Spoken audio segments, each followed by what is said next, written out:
إن الحمد لله نحمده ونستعينه ونستغفره ونعوذ بالله من شرور أنفسنا ومن سيئات أعمالنا. من يهده الله فلا مضل له ومن يضلل فلا هادي له. وأشهد أن لا إله إلا الله وأشهد أن محمدا عبده ورسوله. يا أيها الذين آمنوا اتقوا الله حق تقاته ولا تموتن إلا وأنتم مسلمون. يا أيها الناس اعبدوا ربكم الذي خلقكم من نفس واحدة وخلق منها زوجها وبث منهما رجالا كثيرا ونساء واتقوا الله الذي تساءلون به والأرحام إن الله كان عليكم رقيبا. يا أيها الذين آمنوا اتقوا الله وقولوا قولا سديدا يصلح لكم أعمالكم ويغفر لكم ذنوبكم ومن يطع الله ورسوله فقد فاز فوزا عظيما. أما بعد فإن خير الحديث كتاب الله وخير الهدي هدي محمد صلى الله عليه وسلم وشر الأمور محدثاتها وكل محدثة بدعة وكل بدعة ضلالة وكل ضلالة في النار. أعوذ بالله من الشيطان الرجيم. بسم الله الرحمن الرحيم. يا أيها الذين آمنوا اتقوا الله ولتنظر نفس ما قدمت لغد واتقوا الله إن الله خبير بما تعملون. ہر قسم کی حمد و ثنا، بڑائی، بزرگی، کبریائی اللہ تعالیٰ کے لیے. درود و سلام ہو تمام نبیوں پر، بالخصوص میرے اور آپ کے نبی احمد مجتبیٰ محمد مصطفیٰ صلی اللہ علیہ وسلم کی ذات گرامی پر. اللہم صلی وسلم وبارک علی نبینا محمد صلی اللہ علیہ وسلم. محترم حاضرین جمعہ، سب سے پہلے میں اللہ رب العالمین کا بے انتہا شکر بجا لاتا ہوں جو اللہ تعالیٰ نے مجھ کو آپ کے سامنے خطبہ جمعہ کا موقع عطا کیا ہے، اور مجھے بڑی خوشی ہو رہی ہے کہ میں آپ کی اس مسجد عباد الرحمن میں پہلی مرتبہ خطبہ جمعہ دینے کے لیے آیا ہوا ہوں. اللہ کی توفیق ہے، اور ذمہ داران کا بھی میں شکر ادا کرتا ہوں. بھائی تھوڑا سامنے آئیے، سب پیچھے نہیں بیٹھنا چاہیے.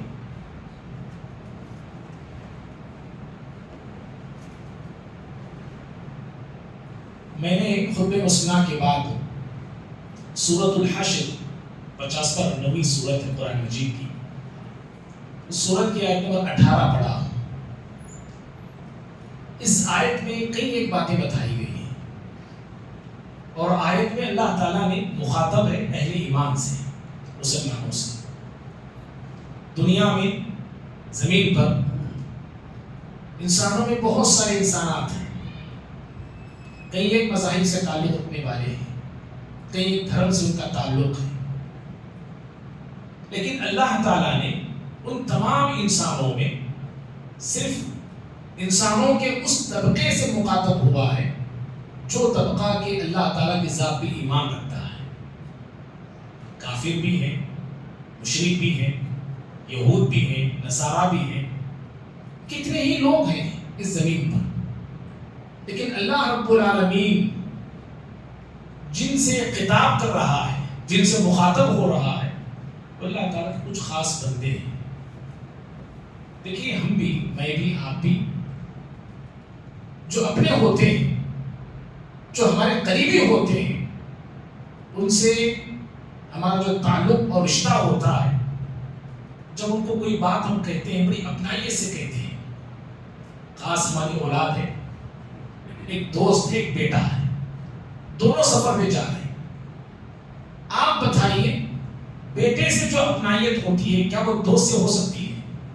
جی، آپ اپنے بیٹے سے جو سلوک یا جو برتاؤ، جو محبت بھرے الفاظ، جو الوداعی الفاظ اس کو سفر کے وقت کرتے ہیں، کیا وہ ایک دوست یا دوسرے انسان سے ہم کر سکتے ہیں؟ ہرگز نہیں.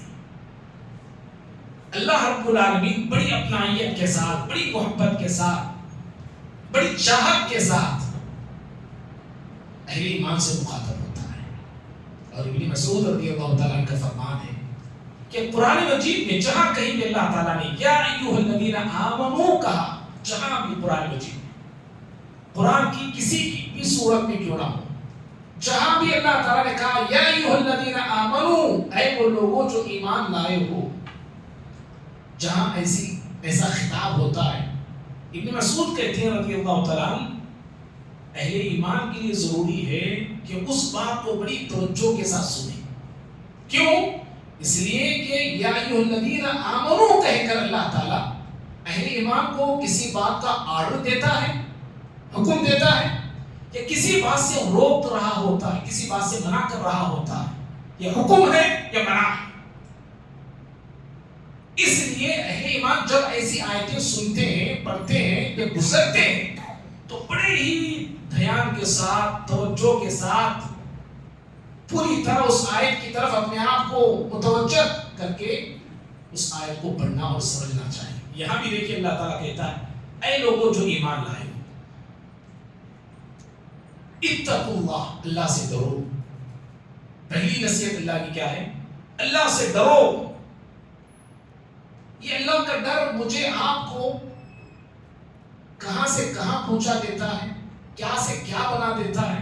جو لوگ اللہ کا ڈر اپناتے ہیں ان کو پتا چلے گا. جی سمجھ رہے ہیں؟ اس کے بعد اللہ نے کہا وَلْتَنْظُرْ نَفْسٌ مَا قَدَّمَتْ لِغَدٍ، ہر نفس یہ دیکھے اس نے کل کے لیے کیا آگے بھیجا ہے، کل کے لیے کیا آگے بھیجا ہے. پھر کہا وَاتَّقُوا اللَّهَ، اللہ سے ڈرو. ان اللہ خبیر بما تعملون، بے شک اللہ تعالیٰ تمہارے اعمال سے باخبر ہے. بھائیوں اس آیت میں کئی ایک باتیں ہیں. پہلی بات کیا ہے؟ تقوی.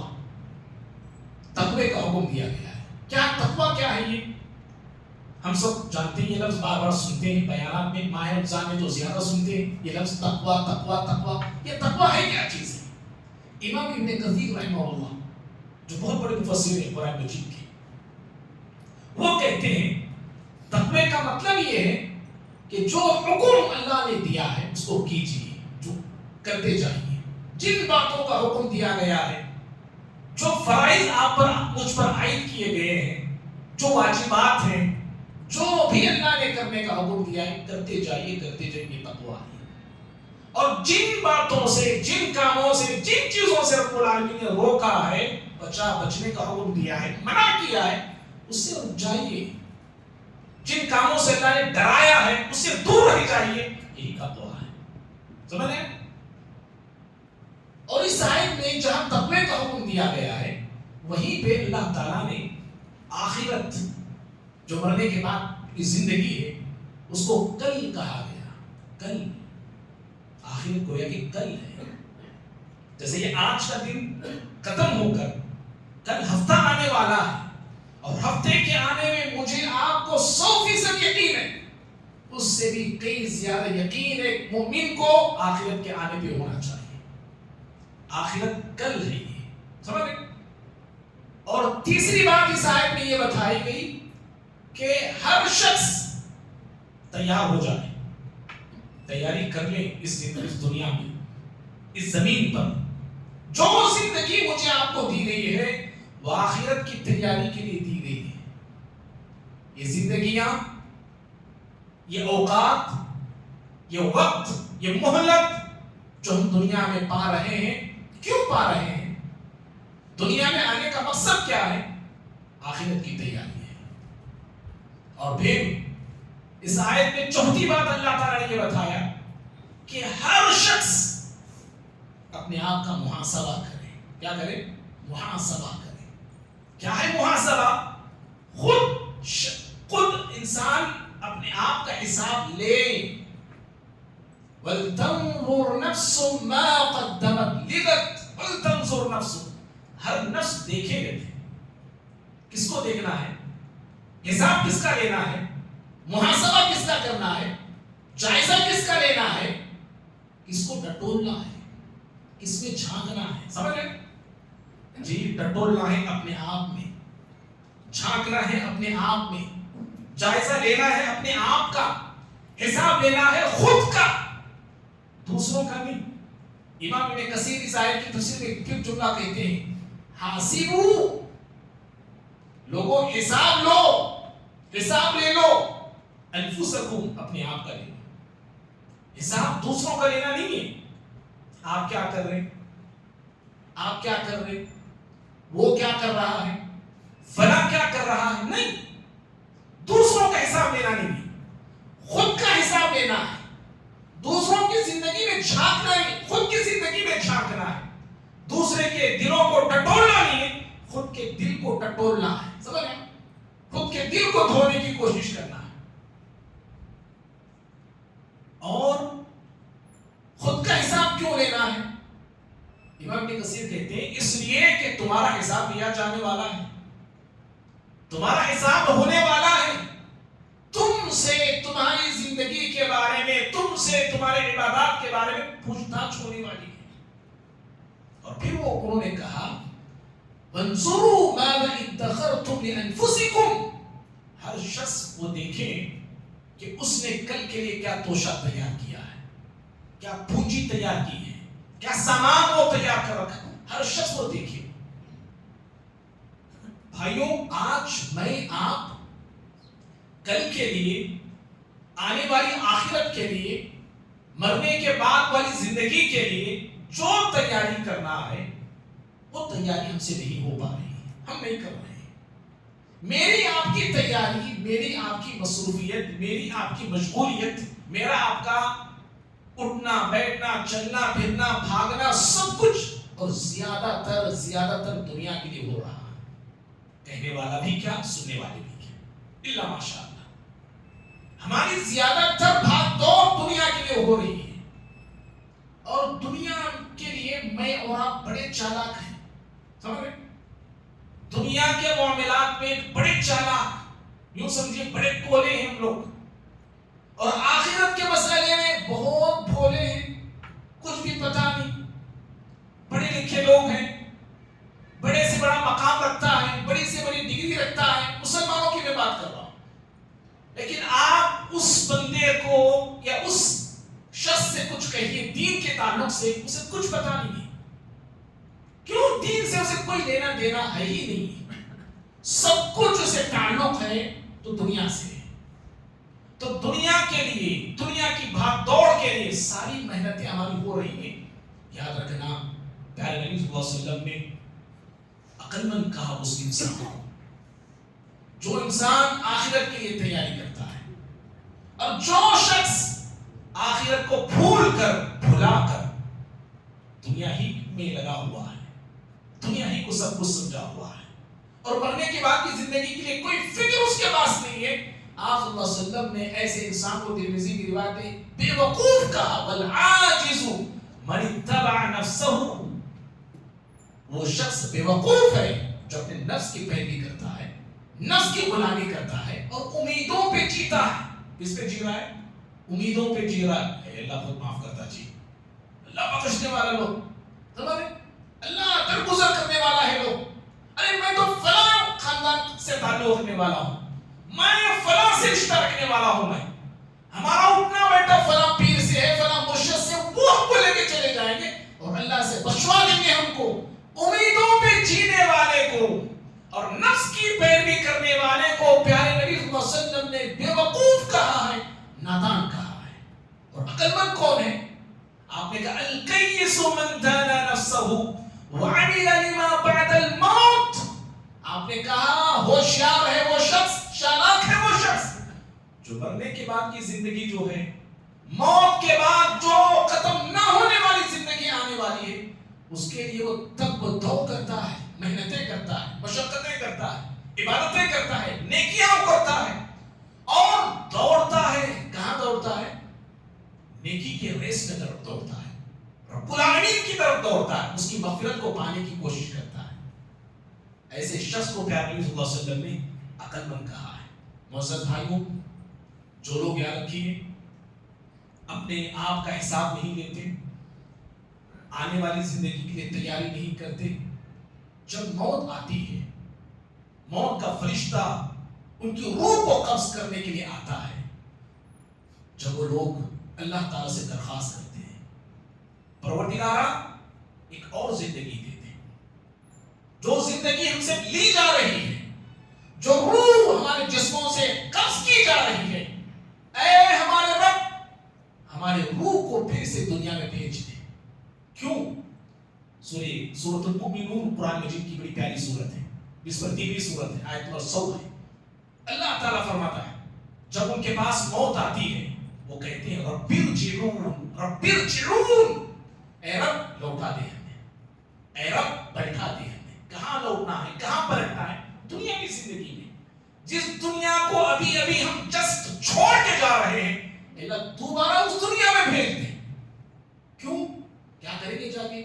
لعلی اعمل صالحا، تاکہ اے اللہ پہلی جو زندگی تھی نافرمانیوں میں ہم نے گزاری، بغاوتوں میں ہم نے گزاری، معصیتوں میں ہم نے گزاری، پروردگارا دنیا ہی کو ہم نے سب کچھ سمجھ لیا تھا، موت کا جھٹکا کیا لگا، اے اللہ ہمیں پتا چلا کہ دنیا کی کوئی حقیقت نہیں ہے، اب ہم جان چکے ہیں، پہچان چکے ہیں، اب جا کے ہم دنیا کے نہیں تیرے بندے بن کر جیئیں گے اور کچھ نیکیاں لے کر ہم تیرے پاس پھر دوبارہ آئیں گے۔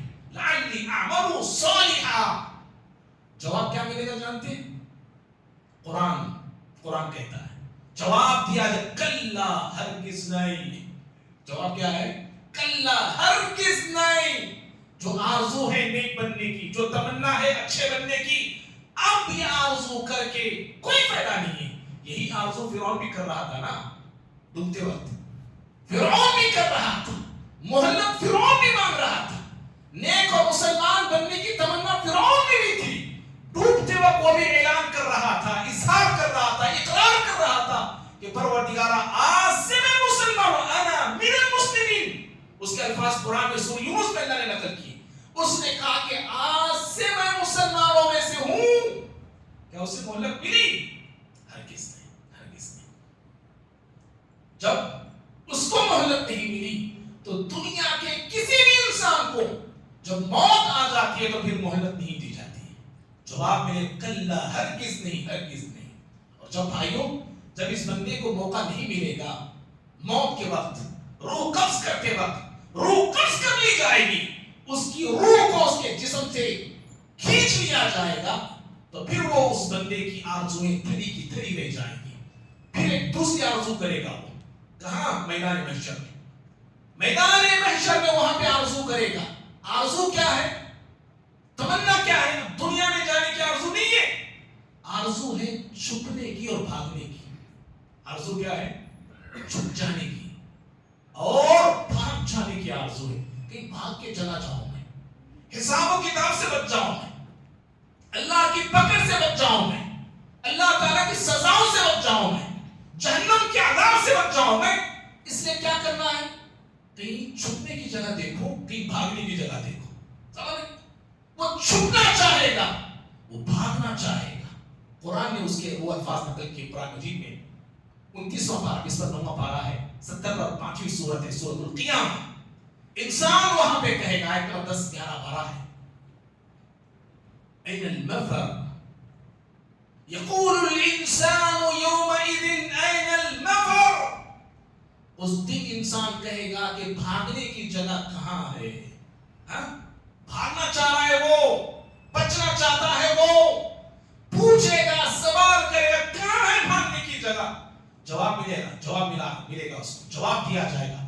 جو جواب موت کے وقت دوبارہ زندگی مانگنے والے کو ملے گا، وہی جواب، وہی الفاظ ہے۔ دیکھو وہاں بھی کلا کا لفظ استعمال ہوا تھا، یہاں بھی وہی لفظ ہے، کلا۔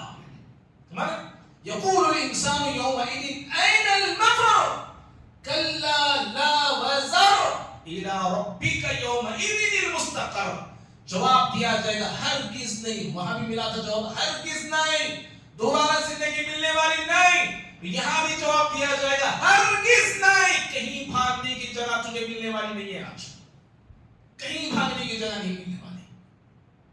تو بھائیوں یہ زندگی جو ہمیں دی گئی ہے نا، اس زندگی کو غنیمت جاننا ہے، اور موت آنے سے پہلے میرا آپ کا حساب شروع ہونے سے پہلے خود کا حساب لے لینا ہے. حضرت عمر بن خطاب رضی اللہ عنہ کا کتنا پیارا جملہ ہے، دیکھیے کہ ان کا قول ہے. حضرت عمر بن خطاب رضی اللہ عنہ کہتے تھے حاسبوا قبل ان تحاسبوا وزنوا اعمالکم قبل ان توزنوا. عمر بن خطاب رضی اللہ عنہ کہتے تھے لوگوں خود کا حساب لے لینا، جی خود کا حساب لے لینا قبل اس کے کہ تمہارا حساب شروع ہو جائے، اس سے پہلے کہ تمہارا حساب کا آغاز ہو جائے خود کا حساب لے لو.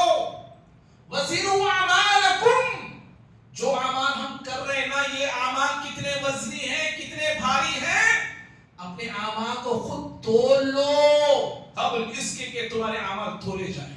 ہمارے اعمال ہم خود تولیں، اپنا حساب ہم خود لیں. معاف کرنا بھائی، میں کیا آپ کیا. آج امت مسلمہ میں اکثر مسلمانوں کا، مردوں کا بھی عورتوں کا بھی، اسے مرض بولیے یا بیماری اس کا نام دیجیے یا مزاج اس کا نام دیجیے یا طبیعت کہیے، ہماری طبیعت ہمارا مزاج یا ہم میں بیماری ایسی لگی ہوئی ہے کہ مجھے اپنے اعمال سے زیادہ دوسروں کے اعمال کی بڑی فکر ہوتی ہے. مجھے اپنی نماز سے زیادہ دوسروں کی نماز کی بڑی فکر، اپنی عبادت سے زیادہ دوسروں کی عبادت کی بڑی فکر، اپنی آخرت کی فکر سے زیادہ دوسروں کی آخرت کی فکر بڑی ہوتی ہے. ہونا چاہیے، اچھی بات ہے. دوسروں کی بھی آخرت کی فکر کیجیے، دوسروں کی عبادت کی بھی فکر کیجیے اور دوسروں کے حقوق کی بھی فکر کیجیے. اللہ کے بندوں خود کو تو بنائیے آخرت کے لیے، خود کو تو تیار کیجیے آخرت کے لیے. عمر بن خطاب رضی اللہ عنہ کا یہ جملہ مجھے آپ کو جھنجھوڑتا ہے اور مجھے آپ کو بیدار کرتا ہے. حضرات صحابہ کرام دیکھیے رضوان اللہ تعالی علیہم اجمعین، تمام صحابہ کون تھے، کیا تھے، کیسے تھے، ہم میں سے ہر شخص جانتا ہے ہر شخص جانتا ہے صحابہ کا مقام اور مرتبہ کتنا بلند، کتنا عظیم، کتنا اونچا، کتنا بڑا. روئے زمین پر انبیاء کرام علیہ السلام کے بعد، روئے زمین پر انبیاء کرام علیہ السلام کے بعد سب سے مقدس اور سب سے برگزیدہ جماعت صحابہ کی جماعت. یہ ہمارے امام ہیں، سب سے مقدس جماعت، سب سے برگزیدہ جماعت حضرات صحابہ کرام کی. وہ صحابہ پیارے نبی صلی اللہ علیہ وسلم نے جن کو جنت کی بشارتیں دی، کئی مرتبہ آپ نے دی ہیں، اور جن کی شان میں رب العالمین آسمان سے یہ صدا لگایا ہے، یہ بشارت سنائیے رضی اللہ عنہم ورضوا عنہ، اللہ ان صحابہ سے راضی اور یہ صحابہ رب العالمین سے راضی ہے. کتنی بڑی بشارت ہے یہ، سمجھ گیا؟ بہت بڑی بشارت ہے بھائیے رضی اللہ عنہم ورضوا عنہ کی. یہ وہ صحابہ ہیں، اتنی بشارتیں ہونے کے باوجود جائزہ دیکھو کیسے لیتے تھے، وہ اپنا آپ کا حساب وہ کیسے لیتے تھے، خود کے اندر کیسے وہ جھانکتے تھے، خود کو کیسے ٹٹولتے تھے، خود کو کیسے وہ پاک اور صاف رکھنے کی کوششیں کرتے تھے. اللہ حضرت یہ حنظلہ ہے رضی اللہ تعالیٰ، مشہور واقعہ ہے ان کا، آپ میں سے شخص شاید جانتا ہوگا. حضرت حنظلہ رضی اللہ تعالیٰ عنہ ایک مرتبہ مدینے کے گلیوں سے گزر رہے تھے. کیا کہتے وہ گزر رہے؟ نافق حنظلہ، نافق حنظلہ، حنظلہ منافق ہو گیا، حنظلہ منافق ہو گیا. یہ کہتے ہوئے جا رہے، یہ بولتے ہوئے جا رہے وہ اللہ اکبر. ابو بکر صدیق رضی اللہ عنہ راستے میں آ گئے، ان کی زبان سے یہ جملے سنے نافق حنظلہ کے. ابو بکر صدیق رضی اللہ عنہ نے پوچھا حنظلہ کیوں ایسے کہہ رہے ہو؟ حضرت حنظلہ رضی اللہ عنہ نے کہا کہ نبی کی مجلس میں ہوتے ہی ایمان ایک الگ ہوتا ہے، ایمان کی کیفیت الگ ہوتی ہے، گھر بار میں آتے ہیں تو ایمان کی کیفیت الگ ہوتی ہے. اس لیے کہ شاید مجھے لگتا ہے کہ میرے اندر نفاق آ گیا ہے. نبی کی مجلس میں جو ایمان کی حرارت اور ایمان کی کیفیت ہوتی ہے وہ گھر میں جانے کے تو اسی ایمان کی حرارت اور کیفیت نہیں ہوتی ہے. ایمان وہاں پہ تھوڑا نرم پڑ جاتا ہے، ایمان کے اندر کبھی کچھ محسوس ہونے لگتی ہے. ہو سکتا ہے کہ میرے اندر کچھ نفاق کے اثرات آ گئے. آپ سوچئے صحابہ دیکھو کیسے اپنے ایمان کا، اپنے جذبے عمل کا، دل میں آنے والے وسوسوں کا بھی وہ محاسبہ کر رہے ہوں. دل میں آنے والے خیالات کا محاسبہ کر رہے ہو. اللہ اللہ سمجھ. حضرت ابو بکر صدیق رضی اللہ عنہ اللہ کتنی عجیب شخصیت ہے ابو بکر رضی اللہ عنہ کی. انہوں نے کہا کہ بھائی آپ کی جو کیفیت ہے آپ کی جو حالت ہے ہماری وہی حالت ہے. دونوں پیارے نبی صلی اللہ علیہ وسلم کی خدمت میں آئے اور دونوں اپنے دل پہ ہونے والے خیالات اور گزرنے والے خیالات کو پیارے نبی صلی اللہ علیہ وسلم کے سامنے رکھا. آپ صلی اللہ علیہ وسلم نے کہا کہ ایمان ایسے ہی ہے ساعتن ساعتن, کبھی ایمان ایسا کبھی ایمان ویسا, کبھی بڑھتا کبھی گھٹتا, کبھی زیادتی ہوتی کبھی کبھی ہوتی ہے اس کے اندر. آپ صلی اللہ علیہ وسلم نے تسلی دی. آپ صلی اللہ علیہ وسلم نے سب تسلی کا سامان آپ نے فراہم کیا. محاسبہ لینا ہے. سمجھ میں عمر بن خطاب رضی اللہ عنہ عظیم شخصیت ہے یہ. حذیفہ بن یمان رضی اللہ عنہ صحابی رسول ہیں. پیغمبر صلی اللہ علیہ وسلم نے حذیفہ بن یمان رضی اللہ عنہ کو منافقین کی لسٹ آپ نے دی تھی. کون کون منافق ہے ان کے سارے نام حذیفہ بن یمان رضی اللہ عنہ کو بتا دیے گئے تھے. حذیفہ بن یمان رضی اللہ عنہ صحابہ میں وہ ایسے اکلوتے صحابی ہیں جو جانتے تھے کہ منافق کون ہے. سمجھ رہے؟ کیونکہ بہت سارے منافقین اسلام میں داخل ہو چکے تھے لیکن اسلام کو نقصان پہنچاتے تھے. حضرت عمر بن خطاب رضی اللہ تعالیٰ عنہ حذیفہ بن یمان رضی اللہ عنہ سے ملاقات کرتے تھے اور پوچھتے تھے حذیفہ ذرا بتاؤ جو لسٹ ہے منافقین کی کہیں اس میں عمر کا نام تو نہیں؟ اللہ اکبر. ہاں جی آج میں سچی بول رہا ہوں بھائی, سچی بول رہا ہوں میں. آج وہ لسٹ اگر آج بھی ہوتی نا, اگر آج راجن پیٹ میں کون کون ہے اگر کاؤنٹ کیا جاتا, میں بھی ہوتا یہاں پہ, اگر کسی کو ذمہ داری دی جاتی بھائی یہ لسٹ آپ رکھیے لیکن کسی کو بتانا نہیں دیکھو, کیونکہ پیارے نبی نے ان کو کہا تھا اگر وہ لسٹ آج ہوتی اور آج نام لکھے جاتے, جیسے عمر بن خطاب رضی اللہ عنہ آگے بڑھ کے جا کے پوچھ رہے ہیں کہ کہیں میرا نام تو نہیں. میں سچی بول رہا ہوں کہ ہم میں سے اکثر لوگ کبھی جا کے پوچھتے نہیں میرا نام کیا تو ہے کیا جی, کبھی نہیں پوچھتے. ہم تو کیا میں تو بڑا پہنچا ہوا انسان ہوں, میں تو پکا ہوں, میں ایک دم بلند انسان ہوں. میں ان دعووں کے اندر اور ان امیدوں کے اندر میں وہاں چیزیں عمر بن خطاب جا کے پوچھتے تھے رضی اللہ تعالیٰ. اور معزز بھائیوں صحابہ کے بارے میں ایسے بہت سارے واقعات ہیں کیسے وہ جائزہ لیتے تھے. یاد رکھیے آخری بات ہے یعنی محاسبہ نفس کے حوالے سے کہ اگر کوئی شخص مطمئن ہو کے جیتا ہے میرے اندر کیا بھی برائیاں نہیں ہیں. سمجھ رہے ہیں؟ آپ غور سے سنیے جملے کو. کوئی شخص مطمئن ہو کے جیتا ہے, بے فکر ہو کے جیتا ہے, کیا جی رہا ہے وہ میرے اندر کیا بھی برائی نہیں ہے, میرے اندر کیا بھی خرابی نہیں ہے, میں بہت ستھرا ہوا انسان, میں بہت پہنچا ہوا انسان, میں بہت سیدھا سادہ, میں ایسا کوئی سمجھ کے جیتا ہے, یہ بھی نفاق ہے. یاد رکھنا. سمجھ رہے آپ, یہ بھی منافقین کی روش ہے, یہ بھی منافقین کی عادت ہے. اور یہ بات میری نہیں, میں کون ہوتا ہوں بولنے والا.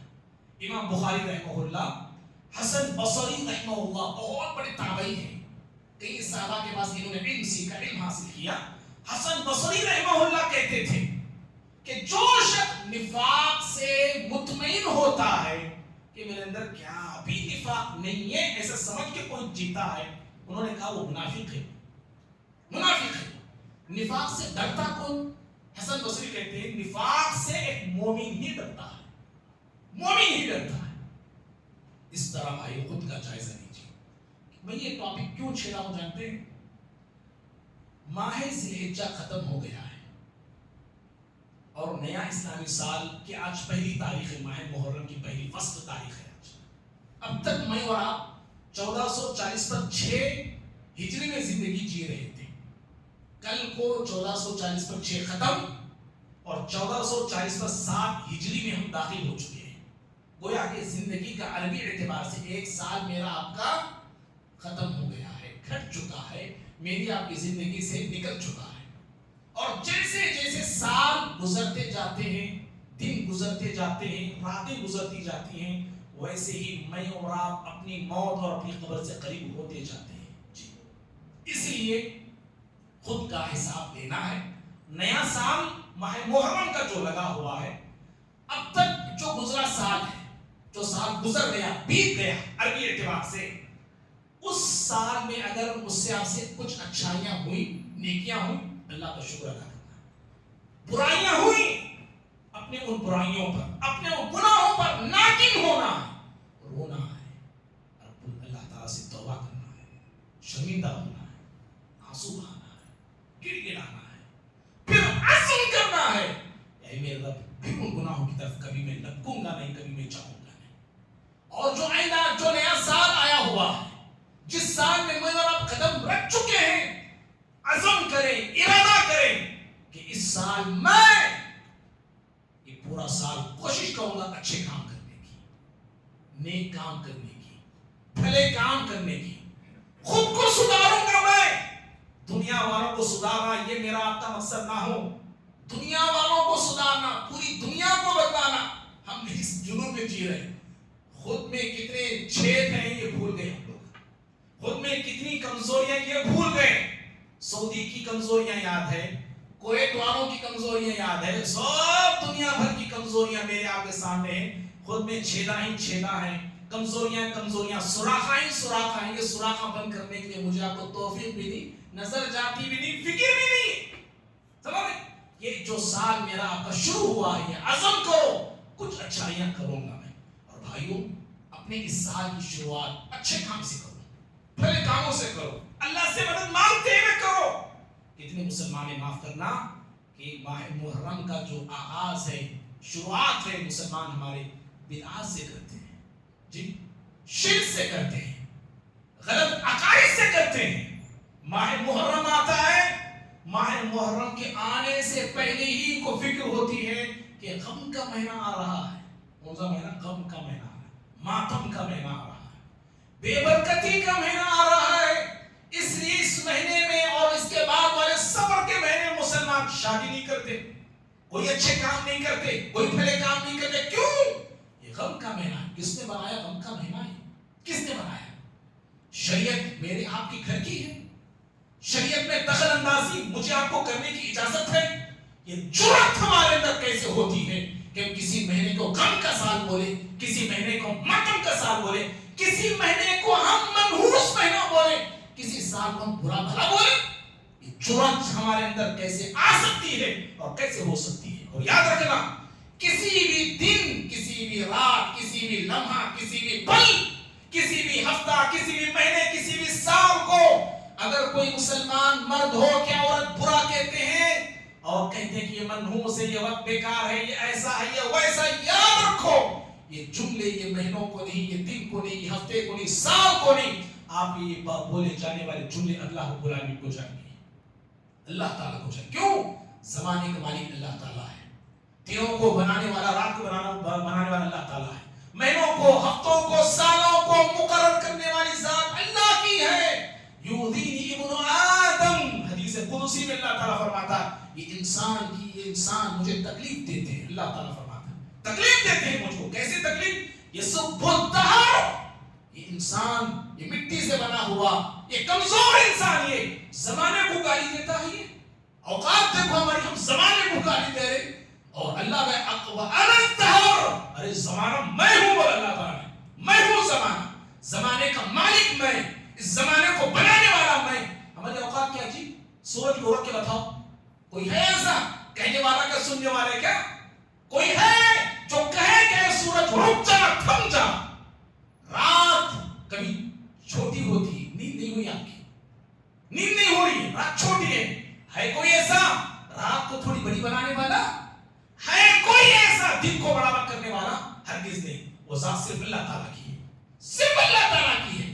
یہ سورج رب العالمین کے حکم سے طلوع ہوتا ہے، اس کے حکم پہ غروب ہوتا ہے، چاند اس کے حکم پہ طلوع ہوتا ہے، اس کے حکم پہ وہ غروب ہوتا ہے۔ ایک وقت آئے گا سورج روز اپنی ڈیوٹی وہ کرتا رہے گا۔ صحیح مسلم کی حدیث ہے، جب سورج ڈوبے گا مغرب میں، رب العالمین سے روز وہ اجازت لیتا ہے۔ اللہ اکبر، شان دیکھو رب العالمین کی، مقام اور مرتبہ دیکھو ہمارے رب کا، کتنی اونچی شانوں والا، عظمتوں والا، طاقتوں والا، قدرتوں والا اور جلال والا ہے وہ سورج جو پوری دنیا کو روشنی دے رہا ہے، پوری دنیا کو منور کر رہا ہے۔ وہ سورج غروب ہو کے اللہ سے اجازت لیتا ہے. اللہ اکبر. سورج بڑا اور جس سے اجازت لے رہا ہے یا جس سے اجازت لی جا رہی وہ بڑا. ہاں اے سورج کی پرستش کرنے والوں سنو، سورج رب العالمین کی اجازت لے کے طلوع ہوتا ہے. جس کی اجازت لی جاتی ہے وہ سب سے بڑا ہے اور عبادت بھی اسی کی کرنا چاہیے. سمجھ گئے آپ؟ تو سورج لیتا ہے جی اجازت. صحیح مسلم کے حدیث میں اللہ کہے گا جہاں سے طلوع ہوا ہے وہیں سے، جہاں سے طلوع ہوتا ہے وہیں سے طلوع ہوتا ہے. جب وقت آئے گا قیامت کے قریب اللہ تعالیٰ اس سے کہے گا جہاں سے تو ڈوبا ہے آج وہاں سے طلوع ہو جا. ساری کائنات، کائنات کا ذرہ ذرہ، کائنات کی چھوٹی بڑی چیزیں اللہ کے حکم کے تابع ہیں. سمجھ رہے آپ؟ تو محرم کو کسی بھی مہینے کو برا کہنا، نام رکھنا بہت گھٹیا کام ہے. کافروں کی سوچ ہے، مشرکوں کی سوچ ہے، ان کی عادتیں. اس سے مسلمان کو دور رہنا چاہیے. تو ماہ محرم میں کرنا کیا ہے؟ روزے رکھنا ہے. نبی صلی اللہ علیہ وسلم نے روزے رکھنے کا حکم دیا ہے. 10ویں تاریخ کا روزہ رکھنا ہے. بات تھی، وقت ہو گیا، شاید ہو سکتا ہے کہ میں نے جمعہ اس کے حوالے سے سنے. دعا کرتے ہیں اللہ تعالیٰ سے اللہ تعالیٰ مجھے بھی، آپ کو بھی، ہم سبھی کو قرآن اور سنت پہ عمل کرنے والے بنائے. قرآن اور سنت سے اپنا رشتہ مضبوط بنانے کے اللہ توفیق عطا فرمائے. اللہ رب العالمین ہم تمام کو قرآن حدیث کی بات جب سنتے ہیں چاہے وہ بات ہماری ذات کے خلاف جائیں، ہماری انا سے ٹکرائے، لیکن اللہ تعالیٰ ہم تمام کو ان باتوں پر عمل کرنے والے بنائے. اللہ رب العالمین ہم سب کو ہمارا حساب شروع ہونے سے پہلے خود کا حساب لینے کی، کہنے والے کو بھی سننے والوں کو بھی اللہ توفیق عطا فرمائے. اللہ رب العالمین جب ہم سب کا حساب لے اللہ آسان آسان حساب ہمارا لے لے. اللہ رب العالمین کامیاب ہونے والے بندوں میں ہم تمام کا شمار فرمائے. توحید پرستوں کی جماعت میں اللہ ہم تمام کو ہمیشہ قائم رکھے. اللہ تعالیٰ ہمارے اندر جو بھی اختلافات شیطان کی طرف سے، ہمارے نفس کی طرف سے آتے ہیں، اللہ تعالیٰ ان اختلافات کو اختلافات سمجھتے ہوئے اپنے آپ کی اصلاح کرنے کی ہم سب کو اللہ توفیق عطا فرمائے. اللہ ہمارے مساجد کی حفاظت کرے، ہمارے مدارس کی حفاظت کرے، تمام اہل توحید کے اللہ رب العالمین کی حفاظت کرے، اہل فلسطین کے رب العالمین کی حفاظت کرے. دنیا میں جہاں کہیں مسلمان پریشان حال ہے اللہ تمام عالم کے مسلمانوں کی اللہ مدد فرمائے، حفاظت فرمائے. آمین. اقول قولی هذا استغفر الله لي ولكم ولسائر المسلمين من كل ذنب